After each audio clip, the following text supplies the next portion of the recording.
Hello भाई, यहाँ से आ रहे भर भर के क्वेश्चन। एडिक्यूटी पूछ रही है 1991 में एलपीजी रिफॉर्म से क्वेश्चन, तो हम करते हैं इससे। पढ़ते हैं इसमें क्या था। न्यू इकोनॉमिक पॉलिसी 1991 में मुख्यतः किस प्रधानमंत्री के कार्यकाल में लागू की गई थी? तो ये की गई थी पीवी नरसिम्हा राव के कार्यकाल में। 1991 के आर्थिक सुधारों का मुख्य उद्देश्य क्या था? तो इसका मुख्य उद्देश्य था भुगतान संतुलन संकट से भारत को निकालना। आईएमएफ से भारत ने 1991 में कितनी सहायता राशि ली थी? आईएमएफ, इंटरनेशनल मॉनेटरी फंड, इससे ली थी हमने $3.9 बिलियन।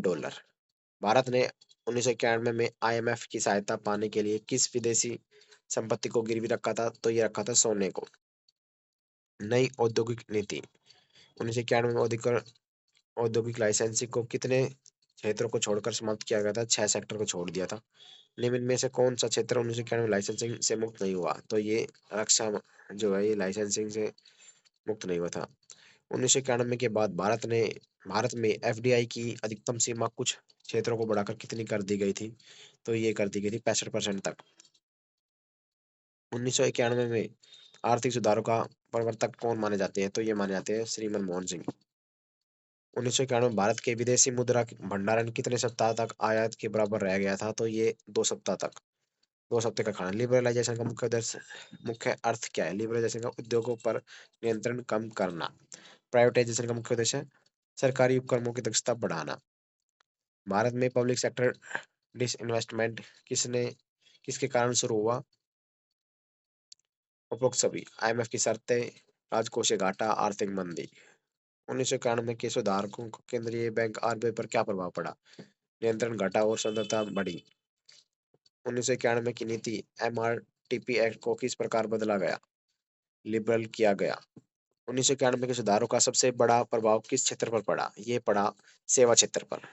भारत में विदेशी पूंजी निवेश के लिए कौन सी संस्था बनाई गई? ये बनाई गई I F I P D PB F I P B. 1991 में सेबी का क्या दर्जा मिला? संवैधानिक दर्जा मिल गया। 1991 में डिस इन्वेस्टमेंट का मुख्य उद्देश्य कौन सा था? केंद्र का कर्जा कम करना। 1991 की आर्थिक नीति का कौन सा हिस्सा ग्लोबलाइजेशन से जुड़ा है? व्यापार की बाधाओं को कम करना। 1991 में फिस्कल डेफिसिट लगभग जीडीपी का कितना था? फिस्कल डेफिसिट था जीडीपी का लगभग 8.4%। ये रहा। यूपीएससी ले लो। आईएमएफ सहायता पाने के लिए भारत में ने किस समझौते पर हस्ताक्षर किए? तो ये किए थे SAP, structural adjustment programme. Development ना, डिवैल्यूएशन ऑफ रुपीज 1991 का मतलब क्या है? रुपये का मूल्य घटा।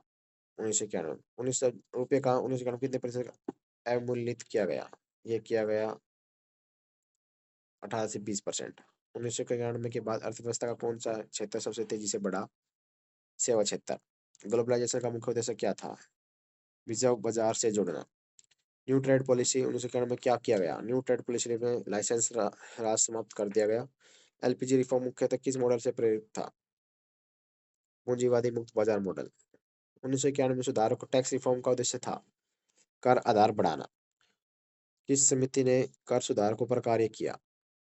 चेलिया समिति ने। 1991 में सुधारों के बाद भारत की मुद्रा किस प्रकार उपयोग बढ़ा? बाजार आधारित विनिमय दर।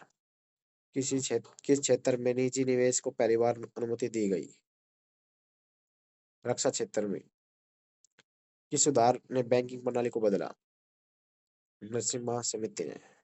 1991 के बाद भारत की जीडीपी वृद्धि किस प्रकार बदली? बढ़ने लगी। लाइसेंस राज शब्द का क्या अर्थ है? सरकारी नियंत्रण का अधिक दबाव। 1991 में अर्थव्यवस्था में किस प्रकार की व्यवस्था को प्रोत्साहित किया गया? बाजार आधारित अर्थव्यवस्था। ग्लोबलाइजेशन के बाद भारत में किस पक्ष संगठन का सदस्य बना? डब्ल्यूटीओ। ग्लोबलाइजेशन के बाद भारत डब्ल्यूटीओ का सदस्य बना।